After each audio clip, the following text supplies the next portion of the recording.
भागवत गीता का श्लोक 1 ओनली श्लोक है जो धृतराष्ट्र ने कहा है। इसके अलावा पूरी भागवत गीता के अंदर कोई भी श्लोक नहीं है जो धृतराष्ट्र ने कहा है। अब धृतराष्ट्र इस श्लोक के अंदर संजय से पूछ रहे हैं कि धर्म भूमि कुरुक्षेत्र में इकट्ठे हुए मेरे तथा पांडु के पुत्रों ने क्या किया।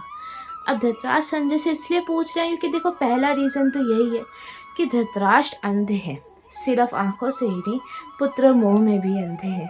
वो जानते हैं कि उनके पुत्र कौरव गलत हैं, बस स्टिल वो कौरवों का साइड ले रहे हैं। और दूसरी ओर है पांडव, पांडवों के साथ हैं स्वयं भगवान श्री कृष्ण। और जहाँ भगवान श्री कृष्ण होते हैं वहीं सच होता है और वहीं धर्म होता है।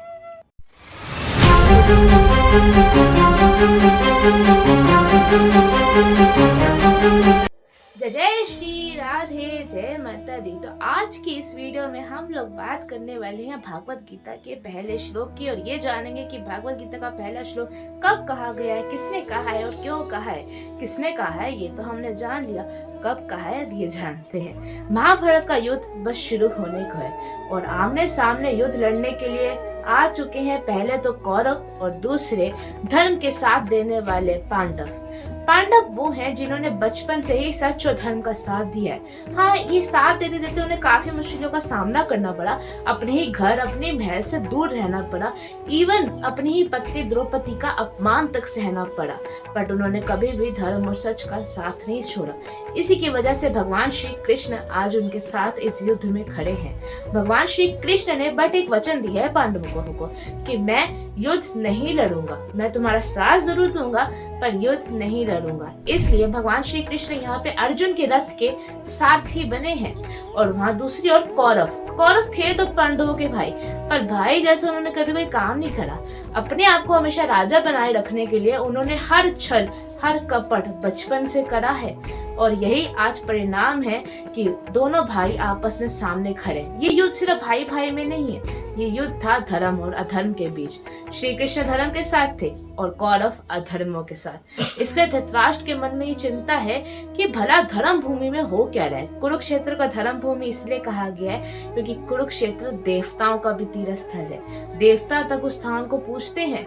तो भला ऐसे पूजनीय स्थान पर आज महायुद्ध होने जा रहा है, और ऐसा युद्ध जो अनंत काल तक लोग स्मरण रखेंगे और रखना भी चाहिए, क्योंकि ये युद्ध हमें यही बताता है कि धर्म की विजय हमेशा होती है। और इसी युद्ध की वजह से हमें भागवत गीता मिली है दोस्तों, तो इस युद्ध को तो याद रखना बनता ही बनता है।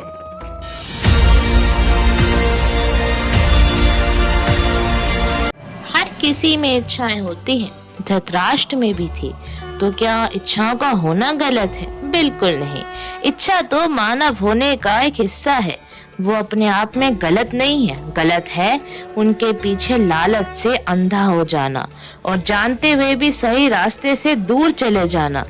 जब ऐसा होता है तो हम उन सभी आदतों का घर बन जाते हैं जो हमें पीछे धकेलती हैं, और दुर्बल पड़ जाती हैं वो सारी आदतें जो आगे बढ़ने के लिए जरूरी हैं।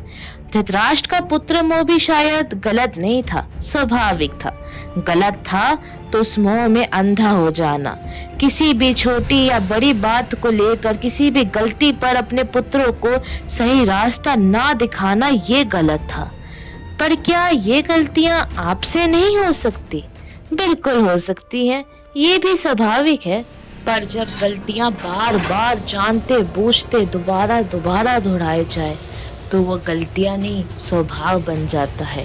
और ऐसे स्वभाव का हर एक छोटे से छोटा टुकड़ा मिलकर बनाता या बिगाड़ता है हमारा भविष्य। महाभारत का युद्ध जिसमें धृतराष्ट्र के पुत्रों की बलि चढ़ गई, वो युद्ध अचानक से नहीं हुआ था, वो युद्ध परिणाम था। वो परिणाम जो धृतराष्ट्र के पुत्रों की गलतियों का परिणाम था। हर उन छोटी बड़ी गलतियों का नतीजा था ये युद्ध। दोस्तों, मंजिल कभी भी एक दिन में नहीं मिल जाती। मंजिल के लिए रोज छोटे छोटे कदम लेने होते हैं। जैसे किसी यात्रा को पूर्ण करने के लिए हम रोज थोड़ा थोड़ा उस यात्रा पे चलते हैं, इसी तरह अपना भविष्य बनाने के लिए भी रोज हमें कई ऐसे निर्णय लेने होते हैं। अपने मन के इस कुरुक्षेत्र में हमें रोज सही या गलत में से किसी एक को चुनना होता है। हमारा मन भी एक छोटा सा कुरुक्षेत्र ही तो है, और इस मन के कुरुक्षेत्र में रोज ये छोटी छोटी महाभारत होती है, और हम पर निर्भर करता है कि हम सही का साथ देंगे या फिर गलत का।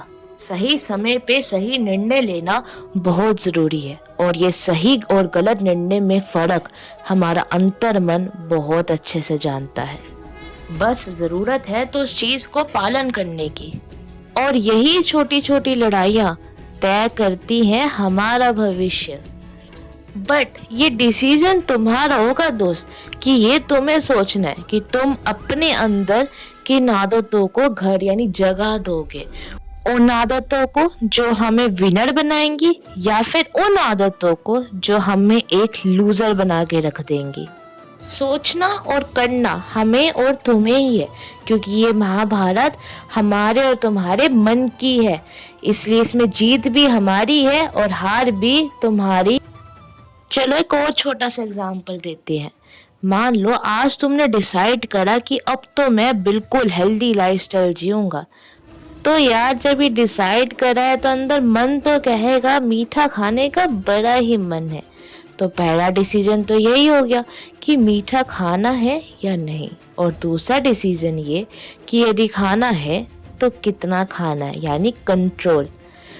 तो अब तय हम पे करता है हमारे डिसीजन पे, और यही डिसीजन आगे लॉन्ग टाइम में जाकर डिसाइड करेगा कि हम और तुम एक हेल्दी फिट बॉडी बनाएंगे या एक वीक बॉडी के साथ एक वीक माइंडसेट बनाएंगे। और यही छोटी छोटी महाभारत रोज हमारे मन में होती है, जिसको हमें रोज जीतते हुए चलना है और अपना फ्यूचर बेटर करते हुए जाना है।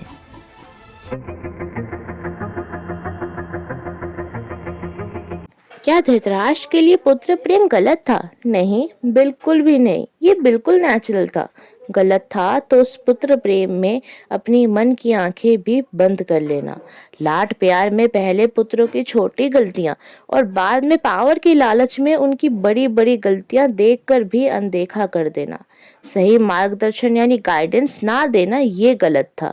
और फिर बहुत देर हो गई, महाभारत का विनाशकारी युद्ध द्वार पे आके खड़ा हो गया था, जहाँ उन्हीं पुत्रों की बलि चढ़ गई जिनसे प्रेम था। पर क्या ये सच में प्रेम था भी? ये चुप रहना, ये जानते हुए भी कि हमारे कदम गलत रास्ते की तरफ बढ़ रहे हैं, ये तो प्रेम नहीं है, ये तो मोह है। मोह के साथ साथ ये स्वार्थ भी है। अब आप ही बताइए ज्यादा जरूरी क्या है? क्या ये कि जिनसे हम प्रेम है कहीं उन्हें हमारी बात बुरी ना लग जाए, या फिर ये कि कहीं उनके साथ कभी कुछ बुरा ना हो जाए? अगर किसी के स्वास्थ्य की सच में चिंता है और दवाई कड़वी है तो भी देना ही ठीक होगा, है ना? या फिर कड़वाहट के डर से स्वास्थ्य और बिगड़ देना? तो ये तो स्वार्थ हो सकता है, अंधा मोह हो सकता है, पर प्रेम कभी नहीं। प्रेम की तो परिभाषा ही यही है कि जिससे हम प्रेम करते हैं और सामने वाले का हित सबसे पहले आता हो। आवश्यक है तो एक ऐसा इंसान बनना जो अच्छा दिखाई देने से ज्यादा अच्छा होने में विश्वास करे, और उतना ही जरूरी है हमें आसपास ऐसे लोगों के रहना जिनकी बातें कभी कभी कड़वी हो तो चलेगा, लेकिन जिनकी इंटेंशन भावनाएं हमें सही रास्ता पर ही लेकर जाए।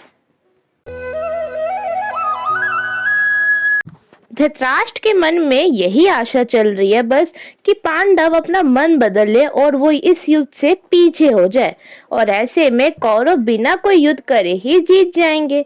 परंतु एक बड़ा डर है कि कहीं कौरवों ने ऐसा कर दिया तो, कि अगर वो पीछे हट गए तो। डर नेचुरल है, उन्हें ऐसी पावन धार्मिक स्थान पर अपने पुत्रों को अधर्म की लड़ाई करने भेज दिया है, पर अब तो बहुत देर हो चुकी थी, और ऐसे में खोखली आशा और डर के सिवाय कोई रास्ता नहीं। किसी भी लीडर के लिए कितने दुर्भाग्य की बात है कि लड़ाई सामने हो और मन में साहस की जगह शंका यानी डाउट हो।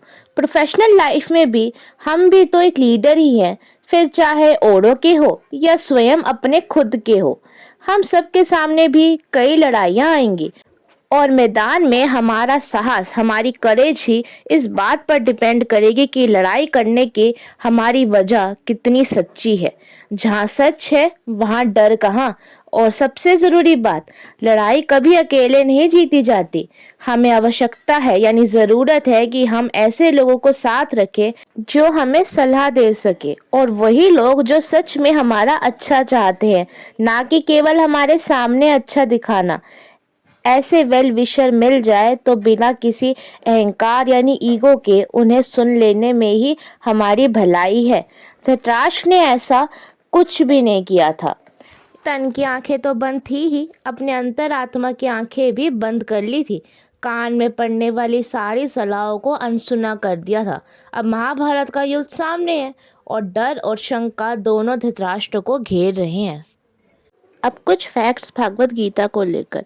जिस भी इंसान को भागवत गीता का पूरा ज्ञान हो जाता है वो उन सबसे ज़्यादा इंटेलिजेंट हो जाता है जिस भी इंसान ने सारे पुराण ग्रंथों का महाज्ञान लिया हो।